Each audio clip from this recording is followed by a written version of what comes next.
বিষ্ণু ইসা ইসলামের কাছে এক সাহাবী এসে বলল, ইয়া রাসূলুল্লাহ আ'তিনি শাইআন, আপনি আমাকে কিছু দান করেন, আমার কিছুই নাই। বিষ্ণু বললেন, তোমার কিছু নাই? সাহাবী বললেন, ইয়া রাসূলুল্লাহ পরে আমার শুধু দুইটি জিনিস আছে। কয়টা? চিল্লায় বলেন কয়টা? এক হচ্ছে একটা জামা, দুই হচ্ছে পানি খাওয়ার একটা জগ। বিষ্ণু বললেন, এই দুইটাই নিয়ে আস। বিশ্বনবীর কথা শুনে ওই সাহাবী ঘর থেকে জামা নিয়ে আসলেন, পানি খাওয়ার জগ নিয়ে আসলেন। বিশ্বনবী সাল্লাল্লাহু আলাইহি ওয়াসাল্লাম ওনার মোবারক হাত দিয়ে এক হাতে জামা ধরে আরেক হাতে পানির জগটা ধরে সাহাবীদের দিকে উদ্দেশ্য করে বললেন, মাইয়াশতারি হাদাইন, এই দুইটা জিনিস কেনার মতো কে কে আছে দেখি? কয়েকজন হাত তুললো। বিশ্বনবী বললেন, কত দিয়ে কিনবা? এক সাহাবী বলে, ইন্নী আশতারিহিমা বিদিরহাম, ও নবী যদিও এগুলো আমার দরকার নাই, কিন্তু আপনি যেহেতু নিলামে ডাক তুলেছেন, ইয়া রাসূলুল্লাহ ইয়া হাবিবাল্লাহ, আপনার সম্মানে আমি 1 দিরহাম দিয়ে দুইটা জিনিস কিনে নেব। 1 দিরহাম, একটা জামা, একটা পানি খাওয়ার জগ, দাম কত? 1 দিরহাম। বিশ্বনবী বললেন, না না, 1 দিরহাম তো অনেক কম হয়ে যায়, মাইয়াজিদু আলা যালিক, এর চেয়ে বেশি দামে কে কিনবা? আরেক সাহাবী হাত তুলে বলতে লাগলি, ইয়া রাসূলুল্লাহ ইয়া হাবিবাল্লাহ ওয়া ইন্নী আশতারিহিমা বিদিরহামাইন, আমি এই জামাটার পানি খাওয়ার জগটা 1 দিরহাম নয় 2 দিরহামের বিনিময়ে কিনতে চাই। বিষ্ণু ইসা ইসলাম ওই সাহাবাকে দিয়ে দিলেন। দিয়ে 2 দিরহাম নিয়ে, যে লোকটা ভিক্ষা করতে এসেছিল তার হাতে 2 দিরহাম দিয়ে বললেন, যাও 1 দিরহাম দিয়ে ঘরে খাবার কিনে দিয়ে আসো, আরেক দিরহাম দিয়ে একটা কুঠার কিনে নিয়ে আসো। শুনতেছেন? কি কিনে নিয়ে আসো? কুঠার দিয়ে কি করে? গাছ কাটে। ওই সাহাবী কুঠার কিনে নিয়ে আসার পরে বিশ্বনবী নিজ হাতে কুঠারের মধ্যে একটা কাঠের হাতল লাগাই দিলেন। আল্লাহু আকবার! হাতল ছাড়া কুঠার ইউজ করা যাবে? বিশ্বনবী নিজ হাতে ওই কুঠারের ভেতরে একটা হাতল লাগাই দিলেন আর বললেন, লা উরিদু আন আরাকা 15 আইয়াম, এই কুঠার নিয়ে জঙ্গলে যাও, গায়ে অনেক শক্তি আছে, কাঠ কাটো, এই কাঠ কেটে বাজারে বিক্রি করো, সামনের 15 দিন যেন আমি আমার চোখের সামনে তোমার না দেখি। বিশ্বনবীর পরামর্শ অনুযায়ী কুঠার নিয়ে ওই সাহাবী জঙ্গলে চলে গেলেন। কাঠ কেটে বাজারে বিক্রি করতে করতে 15 দিন পরে 10 দিরহাম নিয়ে বিশ্বনবীর দরবারে হাজির হয়ে গেলেন। 10 দিরহাম নিয়ে বিশ্বনবীর কাছে হাজির হয়ে গেলেন। সাহাবী এসে বলল, ইয়া রাসূলুল্লাহ এখন আর আমার ভিক্ষা করা লাগে না, আমার গায়ে অনেক শক্তি আল্লাহ দিয়েছে, আই এম ভেরি এনার্জেটিক, আপনার দেয়া বরকতের কুঠার দিয়ে আমি কাঠ কেটে কেটে স্বাবলম্বী হতে শুরু করেছি। সুবহানাল্লাহ পড়েন। আমি এখন 10 দিরহামের মালিক। বিশ্বনবী বললেন, লা আইয়াহতাতিবা আহাদুকুম হুজমাতান আলা যাহরিহি খায়রুম মিন আইয়াসআলা শাইআন ফায়ু'তিয়াহু আও ইয়ামনাহু, যাদের গায়ে শক্তি আছে তারা ভিক্ষা না করে কাঠ কেটে পিঠে সেই বোঝা নিয়ে বাজারে বিক্রি করা অনেক ভালো, কারণ কারো কাছে যদি তুমি হাত পাতো সে দিতেও পারে, নাও দিতে পারে, আর কষ্ট করলে কষ্ট কোনোদিন বৃথা যায় না। চিল্লায় বলেন ঠিক কিনা? বিষ্ণু ইসা ইসলামের অনুপ্রেরণায় এই সাহাবা অল্প কিছুদিনের ব্যবধানে স্বাবলম্বী হয়ে গেলেন। What is the moral of the story? বিশ্বনবীর এই প্রফেটিক স্টোরি থেকে আমাদের কি শিক্ষা? লেসন নাম্বার 1, বিশ্বনবী চাইলেই ওই 2 দিরহাম দিয়ে বলতে পারতো, যাও খাবার দাবার কিনে ফ্যামিলিতে দিয়ে আসো। সে ওই 2 দিরহাম নিয়ে খাবার দাবার কিনে ফ্যামিলিকে খাইয়ে রাত্রে আবার ভিক্ষায় নামতো। কথা কন? রাত্রে কি করতো? ভিক্ষায় নামতো। বিষ্ণু ইসা ইসলাম তাকে কাজ করে খাওয়ার জন্য উৎসাহ দিলেন। পাশাপাশি বিষ্ণু ইসা ইসলাম পার্মানেন্ট সলিউশন দিলেন। এজন্য পার্মানেন্ট সলিউশনের ব্যবস্থা করতে হবে। অনেকে আমরা যাকাত দেই, যাকাতের শাড়ি দেই, যাকাতের লুঙ্গি দেই, আছে না নাই? লক্ষ্মীপুরে এরকম দেয় নাকি? কি দেয়? হ্যাঁ, গাড়ি, গাড়ি দেয়, শাড়ি না। যাকাতের শাড়ি, যাকাতের লুঙ্গি বলতে কোনো কথা ইসলামে নাই। এগুলো খুব কম দামি শাড়ি, যাদেরকে এগুলো দেয়া হয় তাদেরকে অপমান করা হয়, ঠিক কি না? আল্লাহ বলেছেন, ওয়ালাকাদ কাররামনা বানি আদম, I have dignified the status of the sons of Adam, আমি আদমের সব সন্তানদেরকে সম্মানিত করেছি। সুবহানাল্লাহ পড়েন। আপনাদের চেয়ে সম্মানিত কেউ আছে? মানুষের চেয়ে সম্মানিত গোটা বিশ্বে আর কোনো মাখলুকাত আছে? নাই। এজন্য যাকাতের শাড়ি দেয়া যাবে না, যাকাতের লুঙ্গি দেয়া যাবে না। যাকাতের শাড়ি আপনারা দেখছেন, এটারে একবার ধোয়ার পরে দ্বিতীয়বার পরা যায় না। মশারি কি পাতলা, এর চেয়েও পাতলা। এই জন্য যাকাতের শাড়ি, যাকাতের লুঙ্গি বলতে ইসলামে কোনো পরিভাষা নাই। আপনাকে স্বাবলম্বী করে দেওয়ার চেষ্টা করতে হবে। যারা লক্ষ্মীপুর জেলায় বিজনেস ম্যাগনেট আছেন, তারা একসাথে হয়ে একটা স্ট্রং যাকাত ম্যানেজমেন্ট প্ল্যাটফর্ম করতে পারে, যেখান থেকে আপনারা বিভিন্ন থানায় বিভিন্ন গ্রামে বাছাই করে করে কিছু ভাইদেরকে যাকাত দিতে পারেন স্বাবলম্বী করার উদ্দেশ্যে। যেই ফ্যামিলিকে আছে, কি নাম এটার, পল্লী উন্নয়ন ক্লাব, মাশাআল্লাহ, যাকাত ফান্ড দিয়ে বিদেশে লোক পাঠায়। এর চেয়ে সুন্দর পদ্ধতিতে যাকাত বিতরণ আর হতে পারে? যেই লোকটাকে, যেই ছেলেটাকে বিদেশে পাঠানো হয়েছে, ওই ফ্যামিলিটা আর কোনোদিন যাকাতের শাড়ি নেওয়ার জন্য লাইনে দাঁড়াবে? যেই ছেলেটাকে ওনারা অস্ট্রেলিয়ান গাভী কিনে দিছে, দুধ বিক্রি করে যেই ফ্যামিলিটা স্বাবলম্বী হতে শুরু করেছে, তারা আর কোনোদিন যাকাতের লাইনে যেয়ে দাঁড়াবে না। এজন্য যাকাত দিতে হবে স্বাবলম্বী করার জন্য। ইসলাম আমাদেরকে এটাই শিখিয়েছে, কাজ করে খেতে হবে। কাজে লজ্জা নেই, লজ্জা হচ্ছে অলসতায়। লজ্জা কিসে? আজকের আলোচনা থেকে এটা মুখস্থ করে নিতে হবে, কাজে লজ্জা নেই। লক্ষ্মীপুরের ইয়াংস্টারেরা শ্রমে লজ্জা নেই, পরিশ্রমে লজ্জা নেই, লজ্জা অলসতায়। লজ্জা কিসে? আরো জোরে। নবীরা কি এমনি এমনি বসে বসে খাইছে? কঠিন পরিস্থিতিতেও নবীরা পরিশ্রম করে উপার্জন করা লেগেছে, ঠিক কিনা? সাইয়েদনা মারিয়াম আলাইহিস সালাম, যার নামে আল্লাহ তাআলা কোরআনে একটা সূরা দিলেন, উনি পৃথিবীতে এমন একজন মহিয়সী নারী, যেই নারীর গর্ভে, যেই নারীর পেটের ভেতরে স্বামীর স্পর্শ ছাড়া সন্তান দিয়েছে কে? সাইয়েদনা ঈসা আলাইহিস সালাম পেটে আসলেন, মারিয়াম আলাইহিস সালাম লজ্জা পেলেন। হায় হায়, কেমন করে এলাকাবাসীদের কাছে আমি আমার মুখ দেখাবো? বিয়ে করি নাই, স্বামী নাই, বিয়ে হয় নাই, স্বামী নাই, কিন্তু পেটে সন্তান চলে এসেছে। হায় হায়, এলাকায় কেমনে মুখ দেখাবো? লজ্জায় পড়ে মারিয়াম আলাইহিস সালাম এলাকা থেকে চলে গেলেন। কি অবাক করে কাণ্ড! বাচ্চা ভূমিষ্ঠ হওয়ার জন্য, বড় হওয়ার জন্য 6 মাস 7 মাস লাগে নাই, পেটে বাচ্চা আসার সাথে সাথে বাচ্চাটারে বড় করে দিয়েছে কে? সাইয়েদাতুনা মারিয়াম আলাইহিস সালাম এবার বসে বললেন, বুঝতে আরম্ভ করলেন প্রেগন্যান্সির পেইন উঠেছে। হঠাৎ করে পেট থেকে বাচ্চা ভূমিষ্ঠ হয়ে যাওয়ার পরে উনি কাঁপতে আরম্ভ করলেন। ক্ষুধার চোটে খাবার কিছু নাই, সামনে ঝর্ণা, উপরে একটা খেজুর গাছ। সাইয়েদনা ঈসা আলাইহিস সালামকে কোলে নিয়ে মারিয়াম আলাইহিস সালাম মনে মনে ভাবে, হায় রে, কেউ যদি একটু খেজুর পেড়ে দিত, এই ক্ষুধার মুহূর্তে আমি খেজুর খেয়ে পেটের ক্ষুধা নিবারণ করতাম।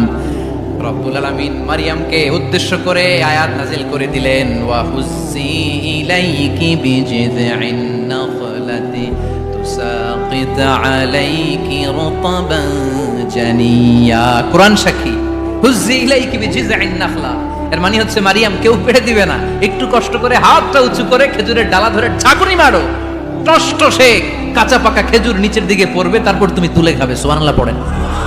আল্লাহ চাইলে অটোমেটিক্যালি কারামাত হিসেবে খেজুরগুলো নিচে ফেলতে পারতেন না? কথা কোন? খেজুরগুলো অটোমেটিক্যালি নিচের দিকে পড়ছে? পড়ে নাই। আল্লাহ শিক্ষা দিয়েছে, যেই পরিস্থিতিতে থাকো না কেন, তোমাকে শ্রম ব্যয় করে কষ্ট করে তোমার উপার্জন করতে হবে, রিজিকের বন্দোবস্ত করতে হবে। চিল্লায় বলেন ঠিক কিনা? ইসলাম আমাদেরকে এটাই শিখিয়েছে, কাজে লজ্জা নাই। আবার বিশ্বনবী বললেন, ইন খামাতিস সাআ ওয়া ফি ইয়াদি আহাদিকুম ফাসিলাতুন, তোমাদের কারো হাতে যদি একটা চারা বীজ থাকে, সে যদি দেখে কিয়ামত হতে শুরু করেছে, ফা ইন ইসতাতাআ আন ইয়াগরিসাহা ক্বাবলা আন তাকুমাস সাআ ফালইয়াগরিসহা, কারো হাতে একটা চারা বীজ নিয়ত করেছে, চারা বীজটা রোপণ করবে, ইন দা মিন টাইম দেখলো কিয়ামত হতে শুরু করেছে, বিশ্বনবী বললেন, যদি তোমার সুযোগ থাকে কিয়ামত হওয়ার আগে চারা বীজটা রোপণ করে দাও। কথা বুঝতে পেরেছেন? আপনার হাতে একটা চারা বীজ, আপনি প্ল্যান করেছেন এই চারা বীজটা রোপণ করবেন, ইন দা মিন টাইম দেখলেন কি হওয়া শুরু হয়েছে? ইদা জুলজিলাতিল আরদু জিলজালাহা, দ্য বিগেস্ট আর্থকোয়েক, ভূমিকম্প শুরু হয়েছে, কিয়ামত হয়ে যাবে। বিশ্বনবী বললেন, কিয়ামত হইতেছে ওদিকে, আর তোমার হাতে যদি চারা বীজ থাকে, দেরি করো না, কিয়ামত তোমার কাছ পর্যন্ত আসার আগে সুযোগ পেলে চারা বীজটা রোপণ করে দাও। ইসলাম শিখিয়েছে শেষ নিঃশ্বাস পর্যন্ত তোমাকে লড়ে যেতে হবে। এই পৃথিবীতে কেউ কাউকে জায়গা করে দেয় না, জায়গা করে নিতে হবে। এই পৃথিবীটা, the life is not a bed of roses, এটা ফুল বিছানো কোনো ফুল সজ্জা নয়, এটা কণ্টকাকীর্ণ। কেউ আপনার স্পেস করে দিবে না, কেউ আপনাকে সুযোগ করে দিবে না, কেউ আপনার জায়গা করে দিবে না, বরং আপনি জায়গা করে নিলে টাইনা নিচে নামাবে। কথা বলেন। এজন্য কখনো অলসতাকে স্থান দেয়া যাবে। রাসূল বাত্তালি দুক্কানু শয়তান, অলস মস্তিষ্ক শয়তানের আড্ডা। অলস যদি কেউ থাকে, এটারে টেনে বেঁধে কাজে নামাবেন, পারা যাবে? আলহামদুলিল্লাহ, লক্ষ্মীপুরে এরকম অলস ছেলে পেলে নাই, আছে। আমরা আজকে অলসতাকে নো বলে যাবো এই মাহফিল থেকে। অলসতাকে আমরা কি বলবো? আওয়াজ করে বলতে হবে, অলসতাকে কি বলবো আমরা? মুমিনের জীবনে কোনো অলসতা নাই। অলস হয় মুনাফিকরা। অলস হয় কারা? চিল্লায় বলতে হবে। মুমিনরা অলস হয়। অলস হয় কারা?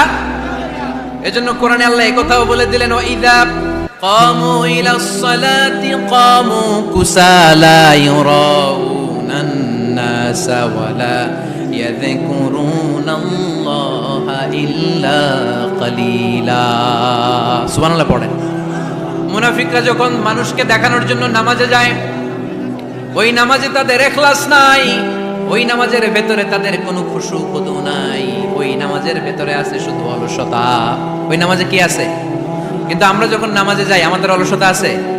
আমরা নামাজ পড়লে আমাদের হৃদয়টারে সজীব করে দেয় কে? আমরা উযু করলে আমাদের মনটাকে চাঙ্গা করে দেয় কে? আমরা মসজিদে ঢুকলে হৃদয়টাকে প্রাণবন্ত করে দেয় কে? মুমিন তো নামাজে গেলে চাঙ্গা হয়, মুমিন উযু করলে চাঙ্গা হয়। বিষ্ণু ঈসা ইসলাম বললেন, ইয়াকিদু শাইতানু আলা কাফিয়াতি রাসি আহাদিকুম ইদা নাম। খেয়াল করে শুনবেন লক্ষ্মীপুরের ভাইয়েরা, চমৎকার একটা হাদিস। আমরা যখন ঘুমোতে যাই, শয়তান আমাদের প্রত্যেকের মাথার পিছনে 3টা অলসতার গিট মারে। কয়টা? আওয়াজ করে বলেন। 3টা অলসতার গিট মারে। ইয়াকিদু শাইতানু আলা কাফিয়াতি রাসি আহাদিকুম সালাসা উকাদ। 3টা গিট মারে যখন আমরা ঘুমোতে যাই। অলসতার 3টা গিট মেরে আমাদের কানের সামনে এসে ফিসফিস করে মন্ত্র পড়তে থাকে, আলাইসা লাইলুন তাওয়িলুন ফারকুদ, আলাইসা লাইলুন তাওয়িলুন ফারকুদ। বিশাল লম্বা রাত, ঘুমাও। অনেক সময় আছে, ঘুমাও। রাত 5টা বেজে যাচ্ছে, তাহাজ্জুদের সময় শেষ হয়ে যাচ্ছে, তখনও শয়তান বলে রাত অনেক লম্বা, ঘুমাও। ফজরের সময় পার হয়ে যাচ্ছে, সূর্য উঠে যাচ্ছে, শয়তান বলে আলাইসা লাইলুন তাওয়িলুন ফারকুদ, এখন অনেক সময় আছে, লম্বা লম্বা লম্বা চৌড়া রাত পড়ে আছে, তুমি ঘুমাও। বিশ্বনবী বললেন, ফাইনিস্তাইকাযা ওয়া যাকারাল্লাহ ইনহাল্লাত উকদা। আমার উম্মতের কেউ যখন ঘুম থেকে জেগে ঘুম থেকে ওঠার দোয়া পড়া শুরু করে দেয়, অলসতার প্রথম গিটটা সাথে সাথে খুলে দেয় কে? আপনি ঘুম থেকে উঠেই যখন ঘুম থেকে ওঠার দোয়া পড়বেন, আপনার অলসতার প্রথম গিট খুলে দেয় কে? ঘুম থেকে ওঠার দোয়াটা কি? আলহামদুলিল্লাহিল্লাযী আহিয়ানা বা'দামা আমাতানা ওয়া ইলাইহিন নুশুর। প্রশংসা সে আল্লাহ, যে আল্লাহ আমাদেরকে লম্বা একটা ঘুম শেষে, মৃত্যু শেষে আমাদেরকে ঘুম থেকে উঠালেন। এই দোয়াটা পড়ার সাথে সাথে শয়তান যে 3টা গিট মারছে, ওই 3টার একটা খুলে দেয় কে? Fine তাওয়াদ্দা in হাল্লাত উকদা। ঘুম থেকে জেগে ঘুমের দোয়া পড়ার পরে যখন কেউ ওযু করে ফেলে, অলসতার দ্বিতীয় গিটটাও খুলে দেয় কে? ওযু করার পরে ফাইন সাল্লাত ইন হাল্লাত উকদা, নামাজের মুসল্লায় দাঁড়িয়ে যখন নামাজ শুরু করে দেয়, অলসতার 3 নাম্বার গিটটাও খুলে দেয় কে? 3টা গিট যখন খুলে দেয়, বিষ্ণু ঈসা ইসলাম বললেন, ফাআসবাহা নাশীতাল কলব। নাশীত, তখন মুমিন বান্দা সজীব হয়ে ওঠে, প্রাণবন্ত হয়ে ওঠে, উচ্ছ্বসিত হয়ে ওঠে। ওয়া ইল্লা খাবিসান নাফসি কাসলান। আর যদি ঘুমিয়ে থাকে, 3টা গিট তার মাথার পেছনে শয়তানের অলসতার লেগে থাকে, তাহলে তার দিনটা শুরু হয় অলসতা দিয়ে, আর সে হয় অলসতার রাজা। চিল্লায় এখন ঠিক কিনা? এজন্য আমরা কি অলস হতে চাই না কর্মঠ হতে চাই? কোন নবীরা কি অলস ছিলেন? পৃথিবীতে কোন নবী অলস ছিলেন? সব নবী কর্মঠ ছিলেন। বিষ্ণু ঈসা ইসলাম বললেন, মা বাআসাল্লাহু নাবিয়্যান ইল্লা রাআল গানাম। এই পৃথিবীতে এমন কোন নবী নাই যেই নবী বকরি চড়ায় নাই। কি চড়ায় নাই? বকরিরে আপনারা লক্ষ্মীপুরের ভাষায় কি বলেন? কি বলেন? ছাগল। তো পৃথিবীতে এমন কোন নবী নাই যেই নবী কি চড়ায় নাই? ছাগল চড়ায় নাই। সাহাবারা বললেন, ইয়া রাসূলুল্লাহ আনতা কাযালিক, আপনিও ছাগল চড়াইছেন? বিষ্ণু ঈসা ইসলাম বললেন, না, আমিও ছাগল চড়িয়েছি। ওয়া ইন্নী আরআহা আলা কারারাইতি আহলি মক্কা, আমি তো মক্কাবাসীদের অল্প কিছু পয়সার বিনিময়ে তাদের ছাগলগুলোকে চড়িয়ে দিতাম। সুবহানাল্লাহ পড়বেন না?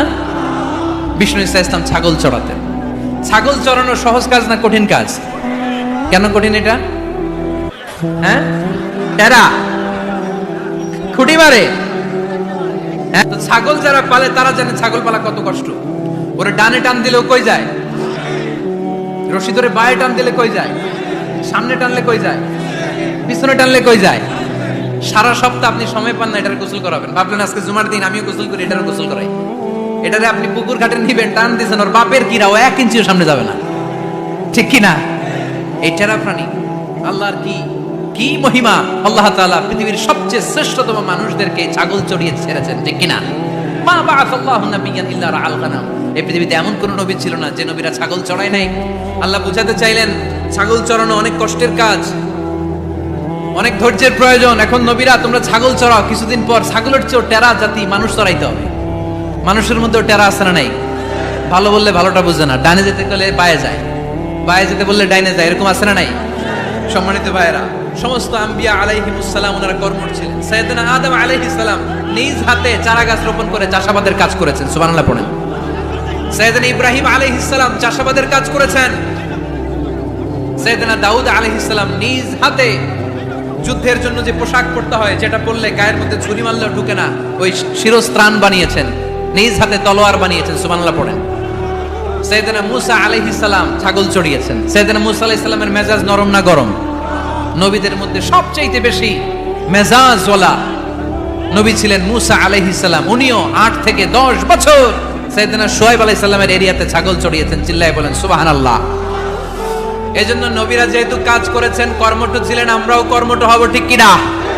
সাহাবারাও কর্মঠ ছিলেন, বিশ্বনবীর সাহাবারাও ব্যবসা করতেন। সাইয়েদনা আবু বকরের বিশাল ব্যবসা প্রতিষ্ঠান ছিল, সুবহানাল্লাহ পড়েন। আপনারা হজ উমরা করেছেন কে কে দেখি? করছেন? মাশাআল্লাহ। যারা করে নাই আল্লাহ তাদেরকে আল্লাহর ঘর জিয়ারতের তুমি নসিব করো। বিশ্বনবীর মাকবারার সামনে দাঁড়িয়ে আমরা যেন সালাম পেশ করতে পারি, তুমি নসিব করো। বাইতুল্লাহ শরীফে এবং মসজিদ নববীতে আমরা যেন সালাত আদায় করতে পারি, আল্লাহ তুমি নসিব করো। সাইয়েদনা আবু বকর রাদিয়াল্লাহু তাআলা আনহুর ব্যবসা প্রতিষ্ঠান ছিল মক্কার কাবা ঘরের পাশেই। ওনার ব্যবসা প্রতিষ্ঠানগুলো যেখানে ছিল ঠিক ওইখানে সৌদি সরকার এখন শপিং মল বানিয়ে দিয়েছে, মাতজার আবু বকর। মক্কা শহরের যেখানে বহিরাগতরা এসে ওখানে ছাগল, ওখানে ঘোড়া, উট এগুলো রাখতো, আস্তাবল রাখতো, ঘোড়া আর উট যেখানে রাখা হতো ঠিক ওই জায়গায় সৌদি সরকার ওটার পার্কিং লট বানায় দিয়েছে। মানে যেখানে আগে সাহাবাদের ব্যবসার জায়গা, ওইখানে বর্তমানে শপিং মল। যেখানে আগের সময়কাল সাহাবারা উট আর ঘোড়া রেখে বাঁধতো, ওইখানে এখন গাড়ি ঘোড়া রাখার ব্যবস্থা করা হয়েছে। সাইয়েদনা আবু বকর অনেক বড় ব্যবসায়ী ছিলেন। ওনার নিজ টাকা দিয়ে হাবাসা থেকে আসা সাইয়েদনা বেলালকে তিনি 20,000 স্বর্ণ মুদ্রা দিয়ে উমাইয়া ইবনে খালাফের কবল থেকে তিনি মুক্ত করেছেন। সাইয়েদনা উসমান যুন্নুরাইন বড় ব্যবসায়ী ছিলেন। নিজের টাকা দিয়ে মদিনার মুসলমানেরা পানি খেতে পারে না, বিইরে রুমা নামে একটা কুয়া ছিল, এই কুয়ার মালিক ছিল ইহুদি। মুসলমানেরা পানি খেতে গেলে সে বকা দিত, পানি খেতে দিত না। বিশ্বনবী বললেন আমার সাহাবীদের মধ্যে এমন কি কেউ নাই নিজের অর্থায়নে বিইরে রুমা কিনে মুসলমানদেরকে দিয়ে দিবে? সাইয়েদনা উসমান যুন্নুরাইন বলল ইয়া রাসূলুল্লাহ, আপনার খেদমতে আমি হাজির। মুহূর্তের মধ্যে সাইয়েদনা উসমান যুন্নুরাইন নিজের অর্থায়নে বিইরে রুমাটা কিনে মুসলমানদের জন্য সদকা করে দিয়েছে। তো ব্যবসা না করলে, কর্মঠ না হলে, উপার্জন না হলে সদকা করা যাবে? চিল্লায় বলেন করা যাবে? সুনানে তিরমিজির বর্ণনা, বিষ্ণু ঈসা ইসলাম মক্কা থেকে যত সাহাবারা হিজরত করে মদিনায় এসেছে, মদিনাতে কোন না কোন সাহাবার সাথে বিশ্বনবী ভ্রাতৃত্বের বন্ধনে আবদ্ধ করে দিয়েছে, সুবহানাল্লাহ পড়েন। এজন্য মক্কা থেকে যারা এসেছে এদেরকে বলে মুহাজির, এদেরকে কি বলে? আর মদিনায় যারা ছিল এদেরকে বলে আনসার, এদেরকে কি বলে? আওয়াজ করে উত্তর দিবেন। মক্কা থেকে যারা এসেছে তাদের নাম আর যারা মদিনার সাহাবী তাদের নাম আনসার। আজকে এই মাহফিলে লক্ষ্মীপুর এর বাইরে থেকে কারা কারা আসছেন দেখি?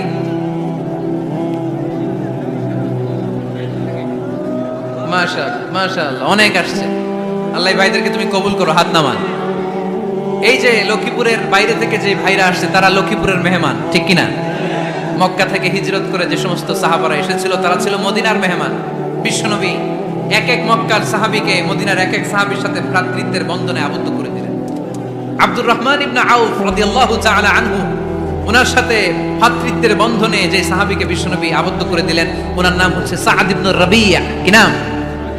মদিনার অনেক বড় ব্যবসায়ী। বিশ্বনবী বললেন ও আব্দুর রহমান ইবনে আউফ, সম্পদ ছেড়ে দিয়ে, পরিবার ছেড়ে দিয়ে, স্থাবর সব ছেড়ে দিয়ে আল্লাহ রাসূলের ভালোবাসায় মক্কা থেকে মদিনায় এসেছো। মদিনায় তোমার চিন্তা নাই, সাদ ইবনে রবিকে আমি তোমার ভাই বানিয়ে দিলাম। সাদ ইবনে রবি তোমার আপন ভাইয়ের মতো।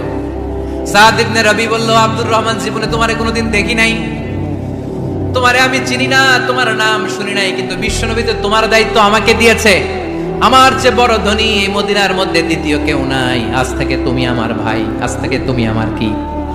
আল্লাহ আমাকে যত সম্পত্তি দান করেছে তার অর্ধেক সম্পত্তি আমি তোমার নামে দিয়ে দিলাম। ও আব্দুর রহমান ইবনে আউফ, শুধু তাই নয়, রব্বুল আলামিন আমাকে দুইজন স্ত্রী দিয়েছে। কয়জন? তুমি দেখো আমার কোন স্ত্রীকে তোমার বেশি ভালো লাগে, যার নাম তুমি বলবে সাথে সাথে আমি তারে তালাক দিয়ে দেব।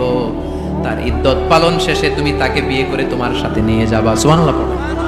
কারণ বিশ্বনবী তোমার দায়িত্ব আমার কাছে দিয়েছে, তুমি আমার ভাই, আমি মদিনার সবচেয়ে বড় ধনী, আমার অর্ধেক সম্পদ আমি তোমারে দিয়ে দিব। আমার দুই স্ত্রীর এক স্ত্রীকে তোমারে দিয়ে দিব।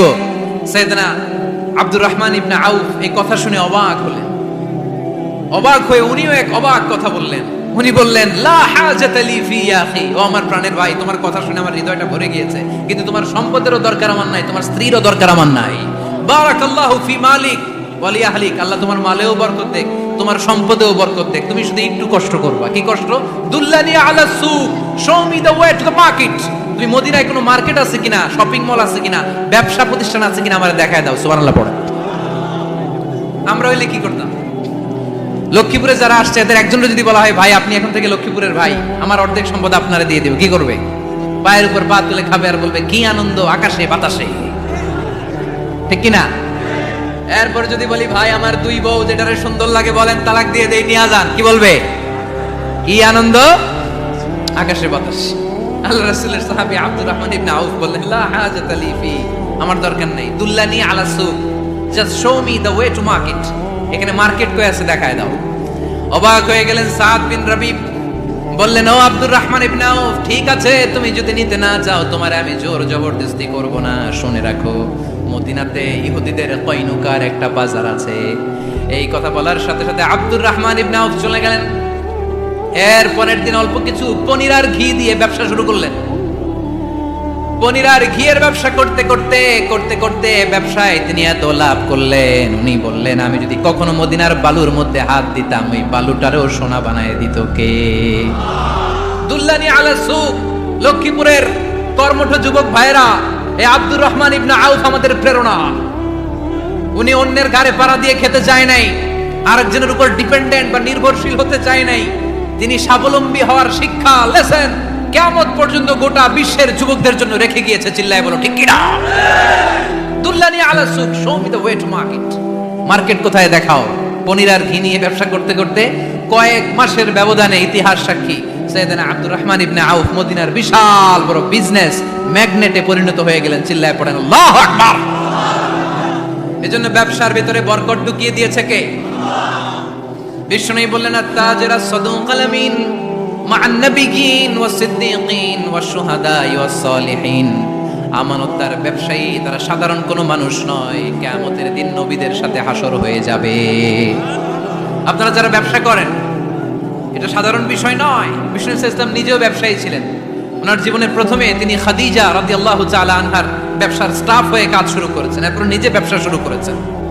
এরপরে খাদিজাতুল কুবরা রাদিয়াল্লাহু তাআলা আনহা সব সম্পত্তি বিয়ের পরে বিশ্বনবীর পায়ের সামনে ঢেলে দিয়েছেন। বললেন, ইয়া রাসূলুল্লাহ, এই সম্পদ আমি আপনাকে দিয়ে দিলাম, আপনি ইচ্ছামতো দিনের প্রয়োজনে খরচ করেন। সুবহানাল্লাহ পড়েন। এজন্য বিষ্ণু ইসলাম আমাদের জন্য উপমা, আব্দুর রহমান ইবনে আউফ আমাদের জন্য উপমা। যারা ব্যবসা করেন তারা বিষ্ণু ইসলামের সুন্নাহ পালন করছেন। আত-তাজির আস-সাদুক আল আমিন, বিষ্ণুই বললেন সত্যবাদী আমানতদার ব্যবসায়ী, যে ব্যবসা করতে যায় মিথ্যা কথা বলে না। অনেক ব্যবসায়ীরা আছে পণ্য চালানোর জন্য মিথ্যা কথা বলে আর কসম কাটে, আছে না নাই? আহা, এমনটা করা যাবে? সকালবেলা স্ত্রীরে বলে, এই গরুগুলা বিক্রি করবো, তুই একটা দাম কত কমো? স্ত্রীরে শিখাই দিচ্ছে, এই গরুর দাম তুই 40,000। তো বউ বলে, ঠিক আছে দাম কইলাম 40,000। তো এরপরে বাজারে যখন গরু বিক্রি করতে যায়, একজন যখন বলে যে ভাই এটা 30,000 টাকা দিয়ে কিনবো, কয় ভাই আল্লাহর কসম সকালে একজন 40,000 দাম কইছে, আমি দেই নাই। আছে না নাই? কৌশল করে। বউরে শিখাইছে সকালে, কয় তুই দাম কর 40,000। তো বাজারে যে সকালে একজন দাম করছে, দাম করে কইছে 40,000 দেই নাই, আপনারা 30,000 কেমনে দেই? এরকম ডাকাইত আছে না নাই? আলহামদুলিল্লাহ লক্ষ্মীপুরে এরকম লোকজন নাই। আরে নাই, আমি কই নাই, এরা কই আছে। লক্ষ্মীপুরের মানুষ খুব ধার্মিক, আমি জানি। লক্ষ্মীপুর, নোয়াখালী, ফেনী এই বেল্টের লোকজন খুব আল্লাহওয়ালা। এদের মধ্যে আল্লাহওয়ালার সংখ্যা বেশি, এখানে আলেম ওলামা বেশি। এখানে মসজিদ মাদ্রাসা বেশি, এই জন্য এই জেলাগুলোতে আল্লাহর রহমতও বেশি। আল্লাহ তুমি এই জেলার ছেলেপেলাদেরকে, এই জেলার লোকদেরকে তুমি কবুল করো, মা বোনদেরকে তুমি কবুল করো। সম্মানিত ভাইয়েরা, এজন্য আজকের মাহফিল থেকে আমরা যেটা শিখলাম সেটা হচ্ছে পরিশ্রমে কোনো লজ্জা আছে? আমরা কাজ করে খাবো, ঠিক কিনা? Never underestimate any job. যুবক ভাইয়েরা, লক্ষ্মীপুরের যুবক ছেলেরা শুনতেছ? এরকম আওয়াজ করতে হবে, কান খাড়া করে শোনো। Never underestimate any job. কোন চাকরিকে ছোট করে দেখা যাবে, whether it small or big, you don't care. এটার কেয়ার করা যাবে না। ছোট্ট চাকরি পাইলে ঢুকে যাবা, বড় অফার আসলে পরে ঢুকবা।